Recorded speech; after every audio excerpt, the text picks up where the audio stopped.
Controlled articular rotations, also known as C.A.R.s, can be performed in a multitude of positions in a multitude of ways. So these can all be performed standing, but for the majority of my upper body C.A.R.s, I like to be seated, sitting back on my legs, if this is comfortable for you, so that I don't use any of my lower body. I don't have any shifting, swaying, or rotation coming from my lower body. This makes it a lot easier to just focus on locking in the upper part of my body and being able to kind of just let the lower part relax so that I can really work on that joint that we're focusing on. All right, so the first C.A.R. we're going to do, we're going to start from the neck and we're going to work our way down to our feet. Okay, so with the neck C.A.R., what we want to do is kind of get our shoulder blades pulled slightly down and slightly back so that we're in a neutral position. We don't want the shoulders rounded forward. We don't want the upper back rounded forward. We want to be nice and neutral. So from the side, you'll notice that my spine is relatively straight. There's going to be a natural arch in it. My shoulders are pulled slightly back so that they're not rounded. And my chin is going to start tucked. All right. Now we're trying to draw an X with we're trying to draw a circle with our forehead, but we're not just trying to go in a 2D circle. We're trying to draw in a 360-degree circle as much as we possibly can. Now, our head isn't going to turn a full 360 around, so we've got to understand that we work within the range of motion that our body allows us to and that your specific body is able to.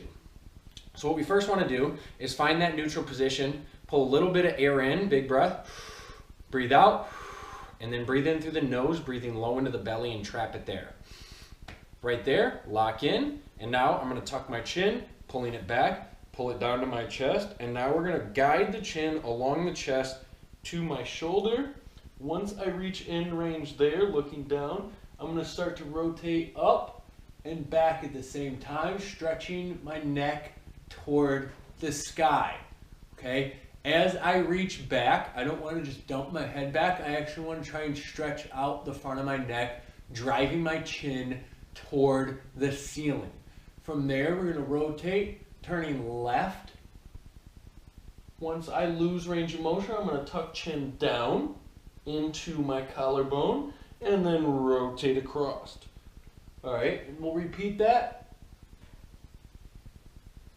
10 times going both directions. So I'm going to show you the other side, and I'm going to show you it from the side so you can see what I mean.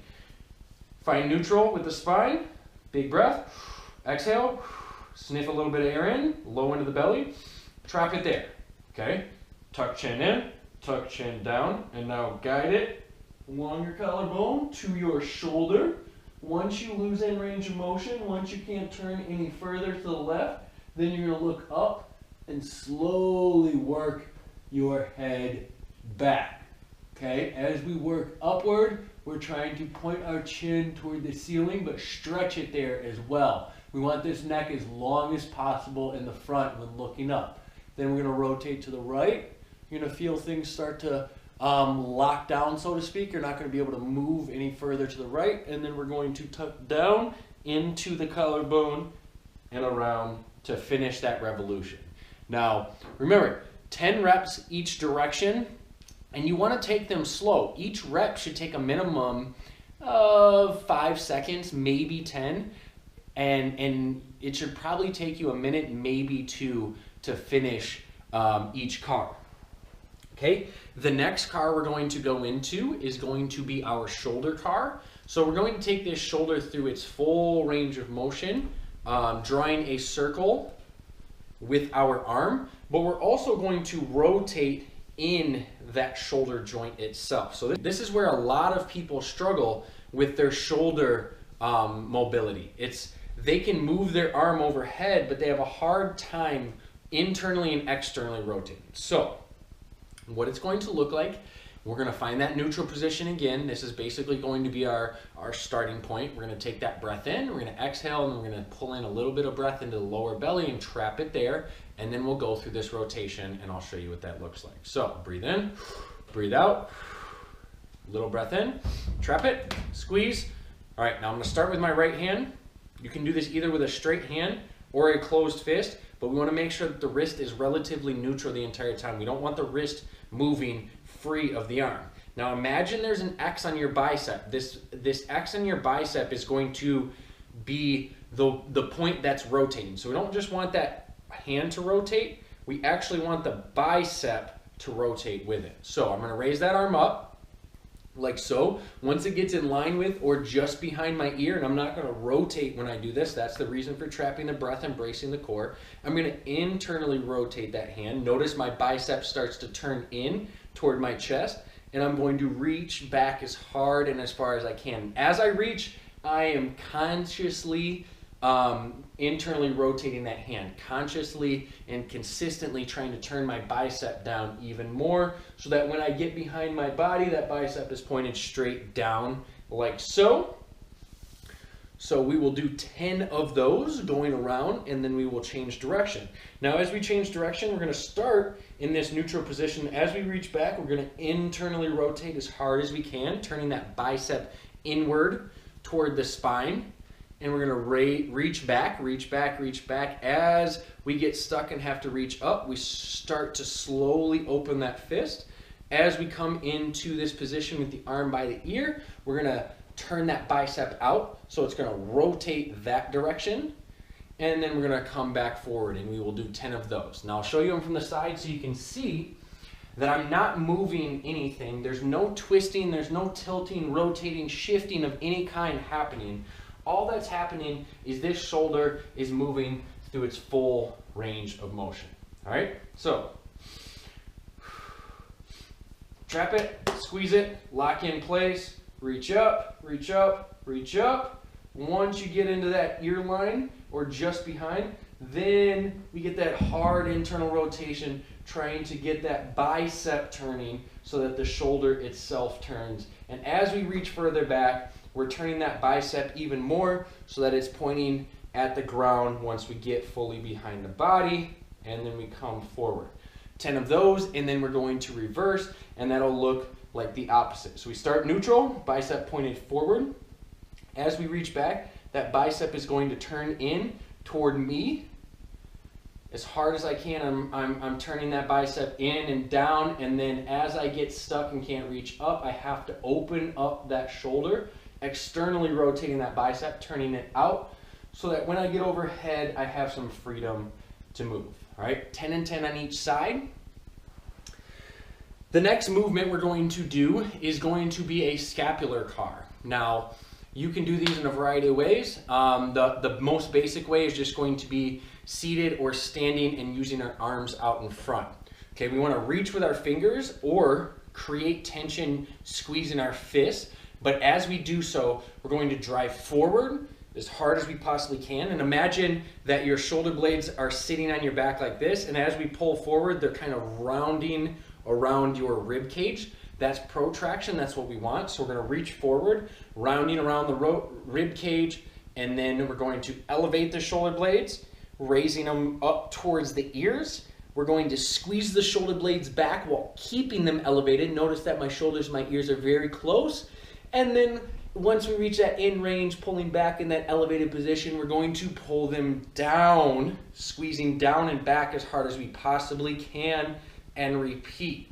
All right, forward, up, back, down, drawing large circles with your shoulders. 10 in reverse, 10 forward, where we're gonna stay in that down position, squeeze back and down, squeeze back and up, drive forward and up, and drive forward and down. All right, from the side, notice that everything is coming from my shoulder blades and not from my spine, okay? So I'm gonna drive forward, up, back, and down, and then back, up, forward, and down. All right, next, we're gonna move down that arm into the elbow. Our elbow is basically a bend and flex joint, but it does do some rotating through the forearm and down into the wrist, and so it's important that we work on that as we go.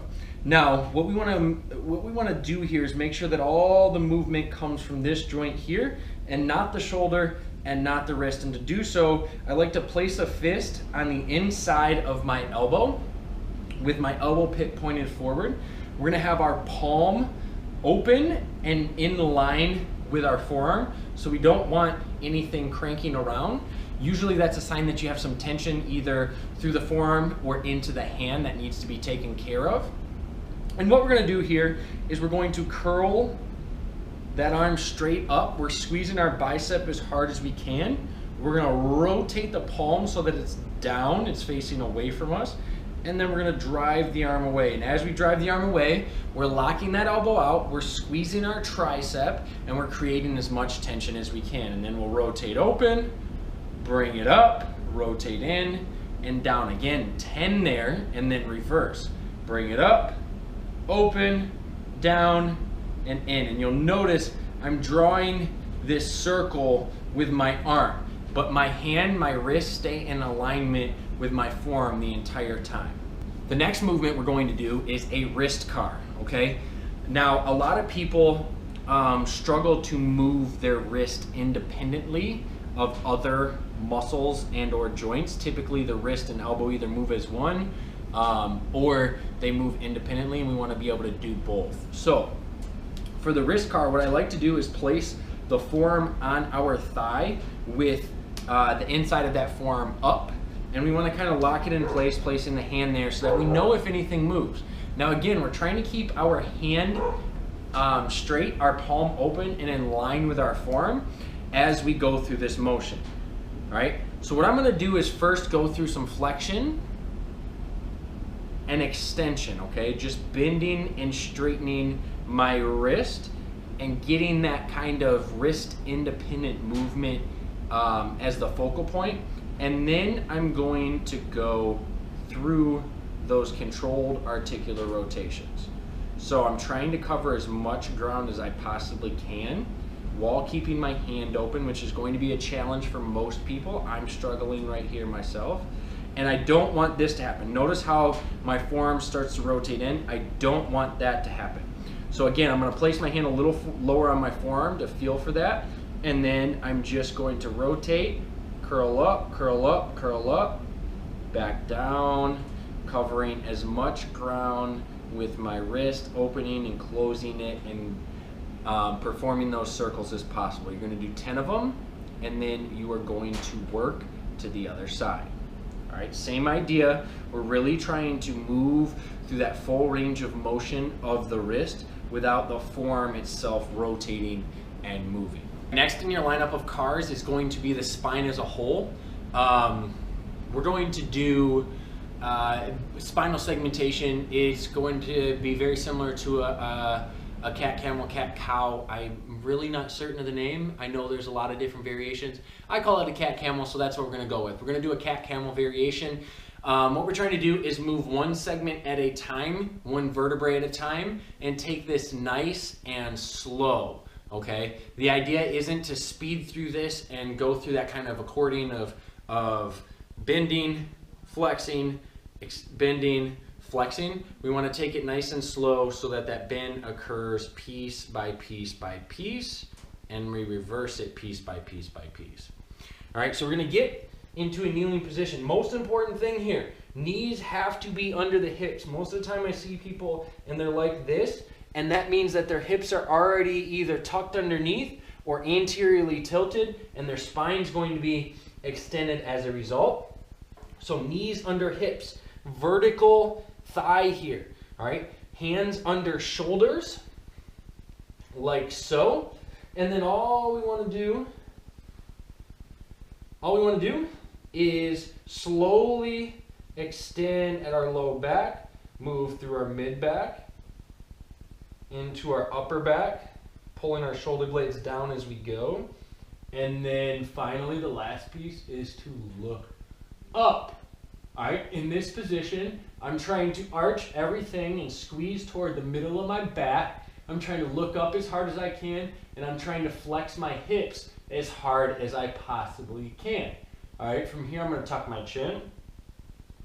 I'm gonna round my upper back, moving into my mid back, Finally, my lower back, and then I'm going to tuck my hips underneath, getting really rounded out and squeezing my abs in this position. You're going to feel a whole lot of core action. All right, we're going to reverse that. Hips, low back, mid back, upper back and shoulder blades, and then we look up. All right, now we want to be able to do it from both directions. So we're going to start here. We're going to tuck our tail under, low back, mid back, upper back, and then chin. And then we're going to go chin, upper back, mid back, and into lower back. And you'll notice I had a much harder time with that second variation or second direction of this movement, and that's pretty normal, but that lets us know that certain patterns are a little more difficult for us than others. These are a great way to kind of feel out any imbalances side to side, to feel out any restrictions. C.A.R.s in general are an awesome way as a sort of self-assessment that you can do daily to not only improve your range of motion, but to figure out where you need to work to solidify your range of motion completely. After we work into our spinal C.A.R.s, those cat camels, those cat cows, what comes next is a hip C.A.R. Now this is arguably the most difficult control articular rotation for people to do and do properly, because most people have a hard time disassociating their hip from their pelvis. Now they're two different pieces, okay? So when you think about your hip, I want you to actually think about your leg bone in your pelvis. And right at that point, that's where this movement should come from. It shouldn't come from your belt line where your pelvis is. Those are two different pieces and they should be treated as such. You should be able to keep your pelvis stable and underneath you while rotating your hip, okay? So we're gonna come back into that same position that we were just in. Knees underneath us, hands underneath us, and then we're gonna break this down into pieces before we go into the full thing. The first piece is just going to be flexion, pulling the knee in. Notice my spine isn't changing as I do this, okay? I'm not cranking through my spine or my pelvis. I'm staying tight through my core to solidify that position, and then we're gonna extend. Same idea. This is usually where people will dump into their lower back and have back pain as a result. So what I want you to do is just squeeze your glute and your hamstring to get that leg up into the air. So you're going to do a couple of those to get a feel for the difference between your hips moving and your pelvis and spine moving. Once you have that down, what you can then do is add another piece, and that's going to be abduction, okay? So abduction is taking the leg out to the side. So for this one, same idea. We're going to bring the leg in first into hip flexion. We're going to bring it up like a dog on a fire hydrant, and then back down, okay? So again, in, up, and back down.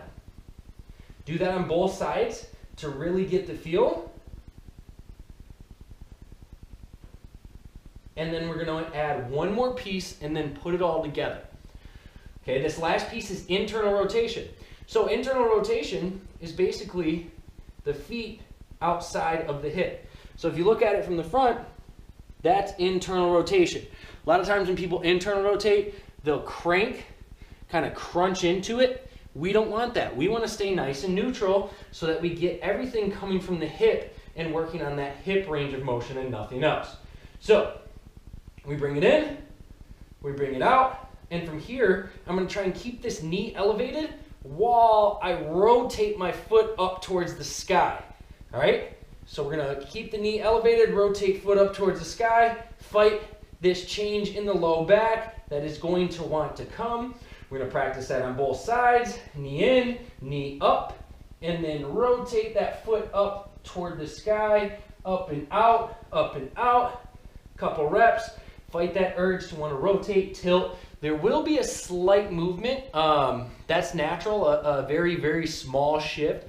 but it shouldn't be excessive. So when you go on one leg, it should never be large shifts. If anything, it's a minor shift of your balance so that you can stay on top of that knee, and then everything stays the same. Here's that movement all in one, and then we'll reverse it. So we're going to do 10 one direction, 10 the other. So we bring the knee in, hip flexion, core tight. We bring the whole leg out. We internally rotate by bringing the foot up, and then we bring it back into extension, that position that we already practiced, and down. Don't be surprised when you go through that extension if you feel your hamstring or it cramps in you. That's normal. Cramping is not a bad thing. It just tells you a range of motion that your body is not currently comfortable in a position that you probably need to work on for injury purposes, longevity, sorry. Okay, so once again, we bring the knee in, out, rotate foot up, lift it up as we swing around into extension, and then back down. We'll do 10 that direction, and then we'll switch directions before going to the other side. So we're going to curl that leg up, squeezing our hamstring, squeezing our calf into our hamstring, heel toward the butt. We're going to kick the leg up into extension like so. We're going to open the leg, rotating the knee up. We're going to swing it up so it's outside of our elbow, down and in. So once again, extension, external rotation, bringing that knee up into hip flexion, and then abduction. All right, so you're going to do 10 each direction and 10 on both sides. I'm going to show you from the front quickly what it looks like so that you can see how this leg is moving, okay? So take that breath in, breathe out, a little sniff of air into the lower abdomen and trap it, lock it there.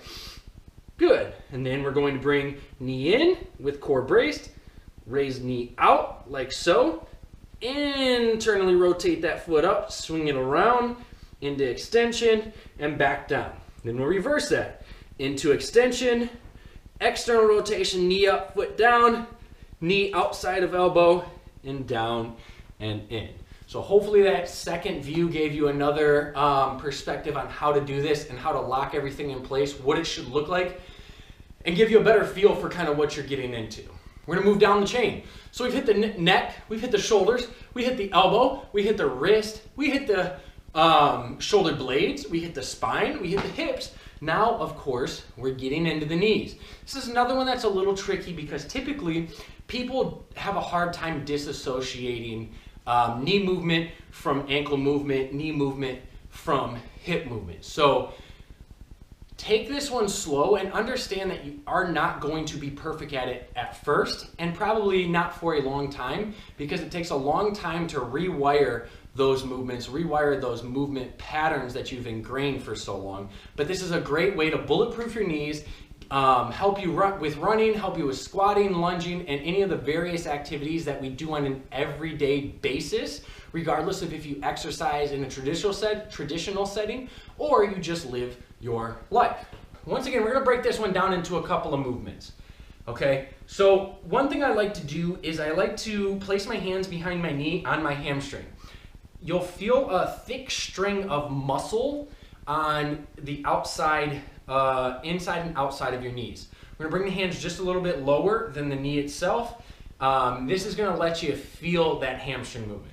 What I'd like you to do is flex the foot a little bit. You don't have to overly flex. It doesn't have to be kind of turning those muscles on the front of the shin on, but I don't want the foot to remain lax either. So somewhere in that neutral position, and all we're going to do is imagine that just below our knee bone right here, we've got an X written on the top of our shin, and we're just trying to rotate this X in and out, in and out. Okay, this is technically tibial internal and external rotation, and this is key for those who have knee and ankle pain. Okay, so we place the hands here so we can feel the hamstrings working.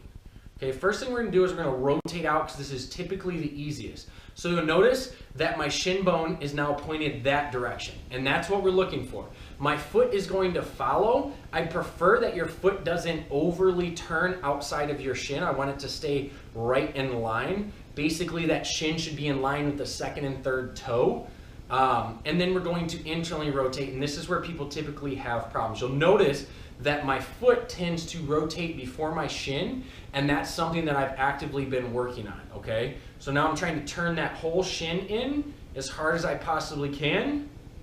Good.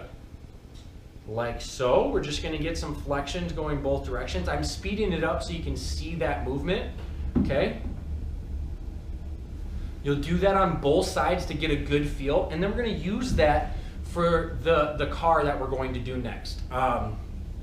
We're gonna get the arm behind the leg, solidify it in position. If needed, you can place that hand there so you can feel the rotation at first. But what we're going to do is we're gonna externally rotate that tibial, that knee, like so, turning the whole shin out. We're gonna kick that leg up to full extension, still keeping it turned out. We're gonna rotate in, trying not to have it come from our femur, which it's going to want to do. We don't want it to come from the hip. And then we're gonna curl it down. And you'll notice that my shin is now pointed in. Okay, so rotate out, curl up, or extend up, sorry, rotate in, and curl down. Okay, we're gonna do 10 that direction, and then we'll reverse. So this time we're gonna rotate in, turning that shin bone so it's turned in towards my other leg. We're gonna kick up, extending fully. We're gonna rotate open, trying not to have our foot lead, but actually have that tibial, that calf, that shin turned, and then we crank down. Good, so you're gonna have to take those extremely slow. You're gonna do 10 one direction and 10 the other, and the idea is that on the 10th rep, you're going to have a little bit more control and you're going to feel a little bit more comfortable with that movement, and maybe even be able to get into deeper ranges of motion as a result. Last one. You have made it this far. I'm super proud of you. Hopefully you're proud of yourself. Thanks for sticking with me for the last 20 some odd minutes. But we're going to take care of those ankles, which are key. We spend so much time on our feet that it is absolutely necessary, absolutely imperative that we take care of those ankles and we take care of your feet. And this C.A.R. is going to do just that. Okay? So just like the last exercise, what we're going to do is go through some basic movements to get a good feel for moving strictly at the ankle joint. Now on this one, we actually don't want this shin bone to rotate. So I place my hands here to try and solidify it. But what I'm gonna do is I'm gonna flex that foot up as hard as I possibly can for 5, and then I'm gonna drive it down as hard as I possibly can for 5. And I'll show you from the side so you can see. So I'm curling the top of my foot into the front of my shin here, and then I'm pushing my foot away, trying to really elongate this and basically draw a straight line from my toes into my shin. All right, so do a few repetitions there to get a feel for basically that ankle moving on its own. And then you're gonna go into rotation. So what we're gonna do is we're gonna pull that foot up as high as we possibly can, like so. We're gonna turn it out hard. We're gonna pull it down, still pushing out as we pull it down. Once we get into that fully out and down position, we're gonna rotate around to the right, trying to get as far down and as far in as we possibly can. We're gonna pull it up and in. So we're still driving in, but we're pulling up at the same time, and then continue around. All right, so we're drawing a big circle with our foot using our ankles. Now again, it's gonna be hard to turn all of this, to keep all of this from getting involved in that rotation. But over time, you should be able to independently move your ankle free of the shin itself. Now we're gonna do 10 that direction and then 10 the other. So we're gonna pull up, we're gonna turn in. Oh yeah, that feels good. We're gonna drive down and in. So we're driving in and we're also driving down. Then we're gonna bring it around and back up. All right, so I'm drawing nice, large circles with my feet, trying to keep the toes pointed and not overly crunching them or extending them. Trying to keep those neutral so that all the movement comes from the ankle. All right, so that's the daily routine for controlled articular rotations for those C.A.R.s that are gonna have your joints feeling great, get your muscles fired up and ready to work, and it's something that you can do every single day.